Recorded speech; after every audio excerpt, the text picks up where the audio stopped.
You're listening to today's inspirational message on the Proverbs with Kurt Bjorklund.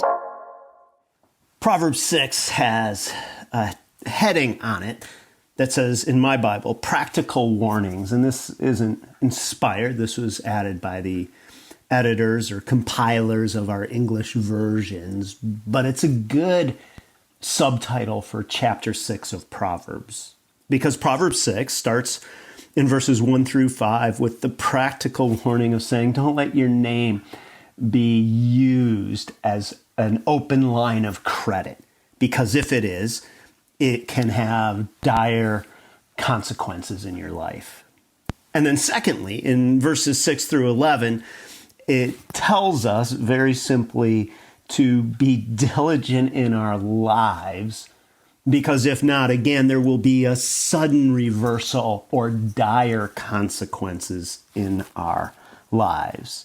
Now, most people think that they are industrious, that they do work hard. In fact, if you ask most people if they work harder than most people would say they work harder than most people, which is kind of a funny way to say that. And the reason I say this is because years ago I saw a survey that asked college professors how they rank themselves as either below average, average, or above average as a college professor. Now, by definition, 50% should be average or above average, and 90% of the college professors rank themselves above average. And what that means is we have a serious issue with thinking of ourselves as being better at something than we actually are. And Proverbs 6, I think, addresses this. Here's what it says in verses 6 and following. Go to the ant, O sluggard, consider her ways and be wise. Without having any chief officer or ruler, she prepares her bread in summer and gathers her food in harvest. How long will you lie there, O sluggard? When will you rise from your sleep?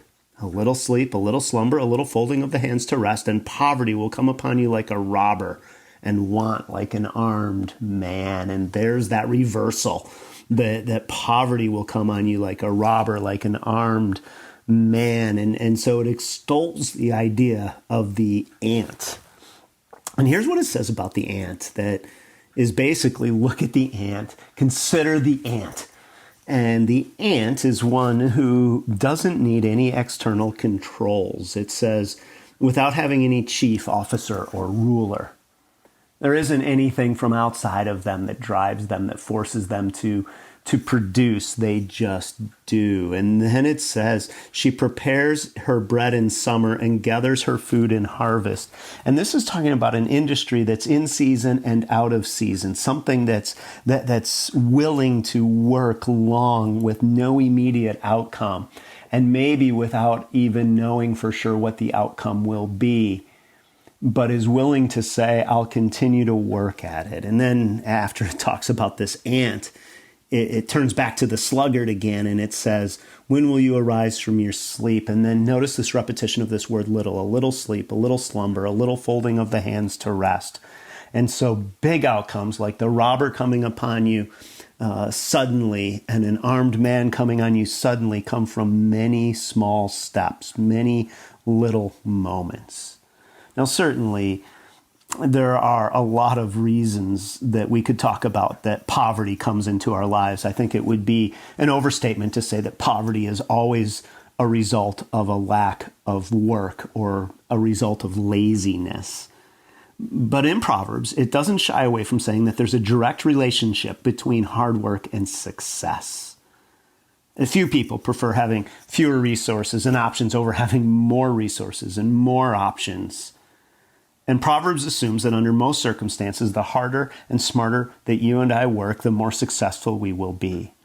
And diligence is more than just working hard and more than merely logging long hours, because it's possible to work long hours and not actually work hard or efficiently, or to work hard at things that don't bring about the greatest results. Diligence is actually a consistent effort toward a desired end. And for that effort to be consistent rather than intermittent, it needs to be something that's a sustained bringing of our best self to the task at hand. And what it means is that you and I, if we are somebody who's a sluggard, won't plow in the off season. We'll need external controls. And so here are just a few questions to ask ourselves if we really work hard. Do you and I eliminate excuses and push ahead even when it's unpleasant? Do we work more than we play, more than we rest?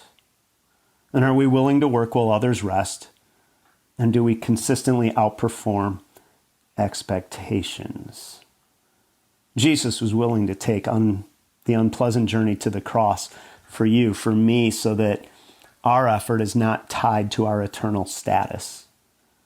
But you can work now knowing that there's no correlation to your eternal standing, but knowing that your hard work will find its reward in the here and now.